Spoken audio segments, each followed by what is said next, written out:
Cuando hablamos de gestionar movilizaciones, más bien deberíamos hablar de acompañar movilizaciones. Muchas veces los movimientos sociales tienen más fuerza para instalar algunos temas que por mucho tiempo han sido parte de la agenda progresista en la región y sin embargo hoy adquieren más visibilidad desde los movimientos sociales. Un ejemplo claro de eso creo que es el movimiento feminista, que en América del Sur en los últimos 2 años ha adquirido bastante notoriedad, así que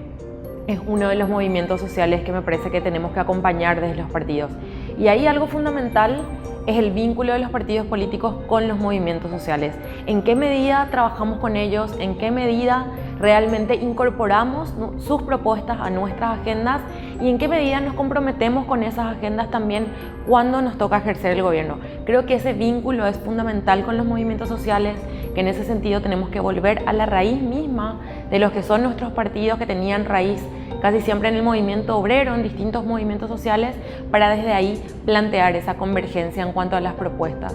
De ahí que me parece fundamental también reflexionar un poco en torno a las últimas manifestaciones que se dieron en algunos países, como en Chile, en Argentina, en Brasil mismo, entendiendo esto en clave de la necesidad de una mayor participación ciudadana, de una ciudadanía empoderada de algunas propuestas y algunas agendas, y de los partidos que muchas veces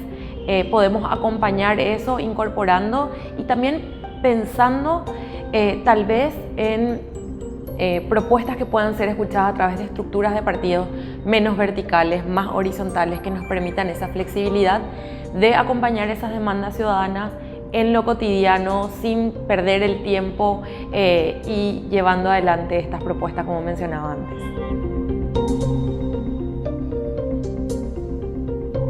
El relevo de las izquierdas creo que es una tarea urgente y necesaria desde los partidos políticos. Esto está obviamente vinculado a la participación juvenil y además a una apuesta que los partidos políticos tenemos que hacer en cuanto a la formación de cuadros. En la formación de cuadros para poder generar este relevo que necesariamente tiene una marca generacional y que debe ser un trabajo articulado con las juventudes. Ahí me parece fundamental destacar el rol que cumplen las juventudes y sobre todo los estamentos juveniles dentro de los partidos, que son necesarios como estructura, como espacios de articulación sectorial, pero también como un camino de formación de los jóvenes líderes políticos. Y otro elemento fundamental creo que es cómo conformamos nuestros espacios de partidos para atraer mayor participación juvenil.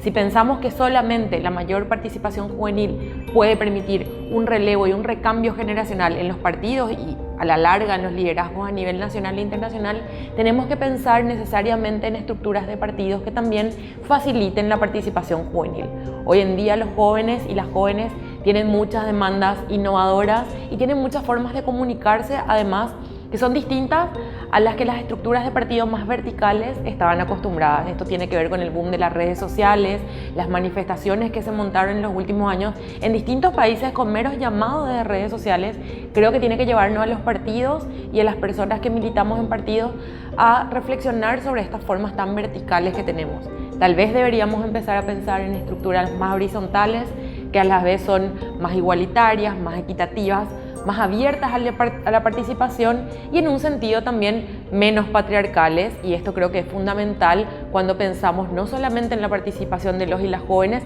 sino también de las mujeres, que es un tema fundamental en nuestra región en los últimos años y que los partidos de izquierda siempre hemos tenido esta propuesta de participación equitativa y justa de hombres y mujeres dentro de nuestros espacios. Entonces también tendríamos que pensar en claves de espacios más feministas y menos patriarcales para promover esta participación de nuevas actrices y actores dentro de nuestros espacios. Creo que entre los principales desafíos de la izquierda latinoamericana está la unidad de los sectores de izquierda, y en esta unidad pensar procesos de participación con distintos movimientos sociales y partidos que compartan agenda y trabajar sobre las coincidencias, no sobre las diferencias. La izquierda en América Latina, y sobre todo si hacemos referencia a los partidos, es una izquierda diversa que no siempre logra mantener toda la participación del electorado y de los simpatizantes de la izquierda en un mismo partido, y en ese sentido creo que es muy importante rescatar algunas experiencias de la región que nos permitan pensar la izquierda en clave de unidad. Tenemos una experiencia muy valiosa, que es la experiencia Uruguay, en la que el Frente Amplio Uruguayo ha gobernado en los últimos 15 años, brindando un montón de acceso a derechos y de políticas públicas de justicia social y de mayor democracia para la ciudadanía uruguaya en los últimos 15 años. La experiencia política del Frente Amplio es una experiencia valiosísima que además ha inspirado otras experiencias de concertación como en la que participo hoy, que es el Frente Guazú de Paraguay, en la cual tratamos de estar articulados los diversos partidos de izquierda en una concertación permanente que nos permite trabajar sobre lo que mencionaba, sobre esas coincidencias, poner agendas comunes y por supuesto también llegar de forma unificada a las elecciones, lo cual nos permite competir de una forma mucho más equilibrada con la derecha. Creo que esas experiencias debemos rescatar, debemos intercambiar sobre esas experiencias mucho más a menudo y la unidad me parece un reto fundamental de la izquierda hoy en la región. Otro reto de la izquierda en la región tiene que ver con lo que ya mencionábamos antes, la renovación de esos liderazgos. Muchas veces tenemos que repetir figuras que nos permitan conquistar victorias electorales y en ese sentido la renovación podría generar de verdad un elemento innovador en la irrupción en la arena política y también en el plano electoral. Hay experiencias de otras latitudes que nos permiten ver cómo muchas veces el mero cambio en una figura que sostenga nuestras propuestas nos puede traer una mayor aceptación de la ciudadanía. Un ejemplo es el ejemplo de Nueva Zelanda, que en las últimas elecciones, a semanas de la jornada electoral, decidió cambiar el liderazgo del partido, poner a una mujer joven, a una diputada al frente del proceso electoral, lo que le permitió al laborismo recuperar una mayoría en la aceptación electoral y también amplias mayorías de apoyo al gobierno y de llevar adelante estas propuestas progresistas hoy al gobierno. Creo que ese tipo de experiencias son fundamentales cuando pensamos en cuanto a los retos que tenemos. Definitivamente encontrar figuras de recambio que tengan apoyo de masas es uno de esos retos y eso se construye desde los partidos con mayor formación, pero también con ese impulso necesario para la renovación generacional. Por último, creo que uno de los retos, y creo que este es el más fundamental de todos para la izquierda en la región, tiene que ver con la superación del capitalismo. La superación del capitalismo como pensando desde una propuesta de superación verdadera de un sistema económico que nos oprime en el día a día y no simplemente de administración. Porque muchas veces hemos cometido el error de llegar a gobiernos y de pensar que estábamos llamados a administrar el capitalismo. Yo creo que no, que nosotros no creamos un sistema económico injusto como tal, esto es un invento del neoliberalismo y que como tal no estamos llamados a administrarlo, estamos llamados a reemplazar este sistema por un sistema mucho más solidario, con mucha mayor justicia social y por un sistema económico mucho más democrático. Creo que ahí reside el principal reto de la izquierda en la región, plantearse radicalmente reemplazar el sistema capitalista. Si logramos reemplazar el sistema capitalista, podremos habilitar transformar muchas más realidades que tienen que ver con situaciones injustas, con redistribución de la riqueza, con muchas de las propuestas que compartimos en la región, pero para todo esto la propuesta fundamental y el reto fundamental creo que es superar el capitalismo, tener una propia propuesta económica que nos permita reemplazar definitivamente este sistema injusto. Me parece importante que cuando discutimos sobre la laicidad del Estado hagamos una separación en lo que tiene que ver con la laicidad del Estado y la práctica religiosa de los habitantes de un país. La laicidad del Estado es fundamental en clave de pensar la libertad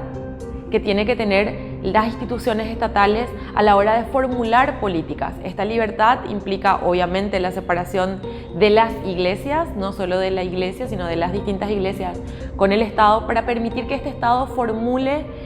políticas públicas verdaderamente para toda la ciudadanía. A mí me parece que hay una cuestión que va desvinculada a la práctica religiosa que pueden tener los habitantes de un país y que sí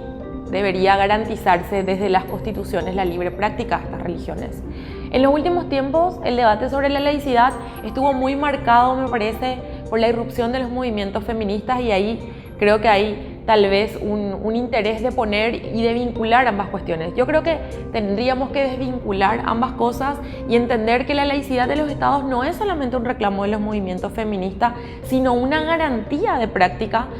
para quienes quieran practicar religiones dentro de un país. Y en ese sentido la separación de la política de las religiones es fundamental. Por otro lado, creo que la discusión de la laicidad tiene que ver con una cultura religiosa y tradicional de nuestras sociedades latinoamericanas, que también tenemos que desde la política pensar como una importancia en la reafirmación de la política. En mi país muchas veces